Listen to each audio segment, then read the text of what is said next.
Guys, this is Comic Uno, and today I'm doing the most anticipated comics for 2025, the books I'm most excited to read up to about March. That's usually where the solicits are at with our January time period here. But let's get started. Number 10 for me is One World Under Doom, issue 1. I'm just very curious to see what this is going to bring to the Marvel Universe.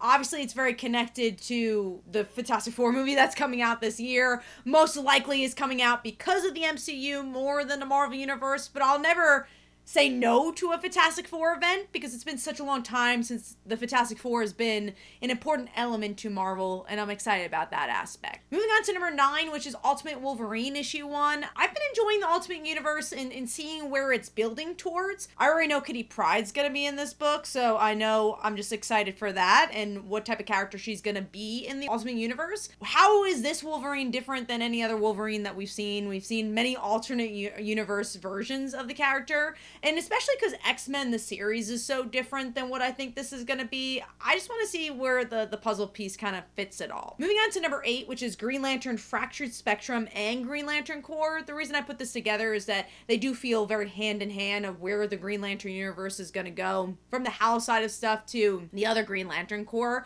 And I like that this last event that was really kind of building that mythos is shattering to multitudes of the Green Lantern side of things. Again, it's not just affecting Hal, it's not just affecting, let's say, Guy Gardner. It feels like a bigger universe, and I always say this, but it feels kind of like the big building blocks that we got when Jeff Johns was writing Green Lantern. Moving on to number 7, which is The Thing issue 1. Tony Fleecs on a Marvel book I'm very excited for. Everything that Tony Fleecs put out in 2024 blew my mind, and I want to see what he could do for the big two, especially a character like The Thing. Character that I'm curious what can be with a solo series because he's so defined by his family. And we've seen a few here and there, but I want to see, again, a Tony Fleecs interpretation of that. Moving on to number 6, which is The Seasons issue 1. This is the same artist who did Outcast. Rick Remender is going to be doing the writing here. It's part of Giant Generator, which I've been really enjoying this imprint. And it's about these sisters who are the children of these detectives, and of course something bad happens to them, and we get to see the sisters' relationship because of that and some darker tones to the storyline. I love a good family story.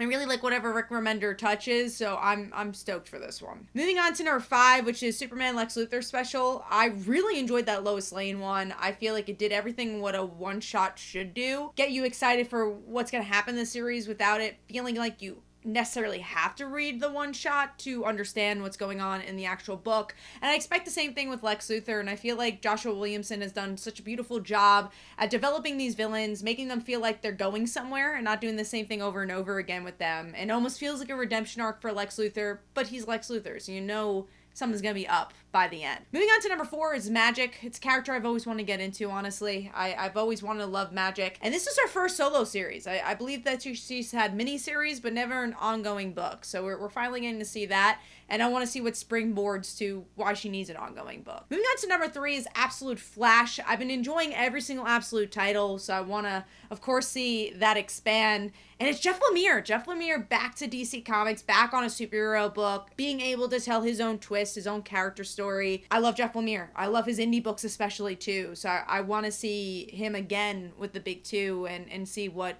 he could bring. The last one I remember from DC Comics that blew my mind with Jeff Lemire was Animal Man, and that was a great character-driven book. Moving on to number 2, this actually comes out this week, so we're going to find out pretty soon where it lies on my list, but that's Aquaman issue 1, which I never expected an Aquaman book to be as high as it is. I'm not usually a big Aquaman fan, but it's Jeremy Adams, and Jeremy Adams has been killing it across the spectrum.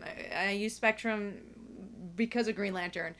But I just love his character-driven stories. I love how he tells family stories. I really enjoyed what he did with The Flash in that regard, what he's doing with Green Lantern. And I think he could really hit it out of the ballpark with Aquaman as well. And the artwork looked really good from the previews, so I'm really excited about this one. Moving on to number 1, which is Zatanna. So in 2024, we had that Zatanna Bring Down the House book, and you're like, wow, I kind of want to see more Zatanna. And now we get that possibility in the regular universe with Jamal Campbell doing the art and the writing. And I think that's one of DC's best artists. I love his work, and I want to see him as a writer as well. And I think his style really works very perfectly for Zatanna, and I'm glad that Zatanna's getting the spotlight she deserves. And I like going back to the old basics of her magician stuff. That's kind of the Zatanna I like the most, so I'm also really excited about that. Hopefully you guys enjoyed. This is Comic Uno. Let me know in the comments below what are the books you're most excited for 2025, and I'll see you guys in the next one. Bye.